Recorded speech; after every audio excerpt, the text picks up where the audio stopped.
किसी भी स्थान पर अपने उत्पादन को उचित मूल्य पर बेचने के लिए स्वतंत्र होगा।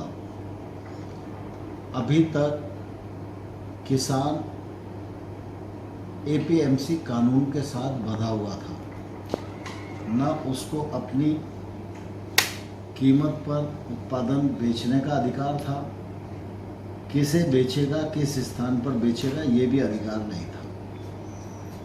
इस ट्रेड ऑर्डिनेंस के माध्यम से हमने किसानों के उत्पाद के विक्रय का दायरा बढ़ाया है, खरीदारों की संख्या बढ़ाई है। इससे किसानों को अपना उत्पाद उचित मूल्य पर मनचाही कीमत पर बेचने का अधिकार होगा। खरीदार ज़्यादा होंगे तो प्रतिस्पर्धा होगी और वो अपने उत्पाद का मोल भाव कर सकेगा।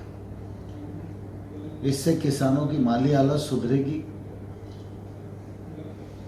इस वजह से जो अभी तक निजी क्षेत्र का निवेश एग्रीकल्चर के क्षेत्र में नहीं पहुंचा था, यह निवेश गांव तक पहुंचेगा, रोजगार के अवसरों का सृजन होगा।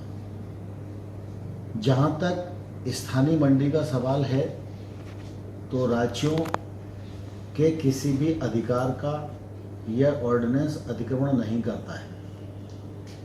मंडी का कानून राज्य का है, वो रहेगा। मंडियां राज्य में रहेंगी, उनको मंडियों को संचालित करने का, टैक्स कलेक्ट करने का अधिकार है जी। लेकिन किसान चाहेगा तो मंडी में बेचेगा और चाहेगा तो मंडी के बाहर बेचेगा। ये स्वतंत्रता हमने इस कानून के अंतर्गत हर किसान को प्रदान की है।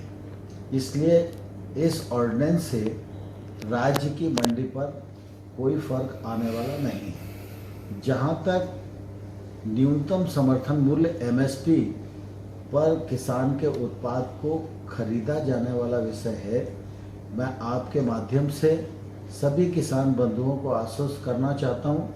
एमएसपी पर पहले भी खरीद होती रही है, आज भी खरीद हो रही है और आने वाले खल में भी यह खरीद जारी रहेगी। अभी 2-3 दिन पहले खरीफ की फसलों के लिए हम लोगों ने नया एमएसपी जारी किया है। जब फसल आएगी तो निश्चित रूप से हमारी नेफेड और एफसीआई जो एजेंसियां हैं वो खरीद के काम को करेंगी। जहां तक इस कानून को बनाने का सवाल है, तो निश्चित रूप से कृषि राज्य का विषय है और ये कृषि के विषय पर किसी भी प्रकार का को प्रभावित नहीं करता है। अंतर्राज्यीय ट्रेड के लिए और किसान को फ़ायदा पहुंचाने के लिए कानून बनाने का अधिकार केंद्र सरकार को है। इसलिए किसान बंधनों से मुक्त हो, यह समय की आवश्यकता थी। इस समय की आवश्यकता को हमने पूरा किया है। इससे किसानों को फ़ायदा होगा। और मैं तो ये कहूँगा कि देश तो 1947 को आज़ाद हुआ, लेकिन हमारे देश के करोड़ों करोड़ किसान कल आज़ाद हुए हैं और इस आज़ादी का लाभ किसान को भी मिलेगा, कृषि के क्षेत्र को भी मिलेगा। वह अपनी उत्पादकता को भी बढ़ा पाएगा और अपने उत्पादन को भी बढ़ा पाएगा और निजी क्षेत्र के इलेक्ट्रॉनिक मार्केट भी विकसित हो सकेंगे। ये इलेक्ट्रॉनिक मार्केट डिलीवरी तक सीमित रहेंगे। इन इलेक्ट्रॉनिक मार्केट के लिए केंद्र सरकार नियम बनाएगी। यदि कोई इलेक्ट्रॉनिक प्लेटफॉर्म किसी प्रकार की धोखाधड़ी करता है तो उसको दंड देने का और उसकी सुनवाई करने का अधिकार केंद्र सरकार के पास होगा।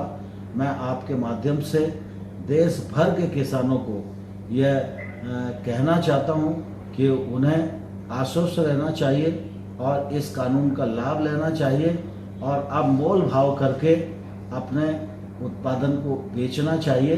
यह स्वतंत्रता केंद्र ने उन्हें दी है और इसका सर्वत्र स्वागत होगा, ऐसा मुझे पूरी उम्मीद है।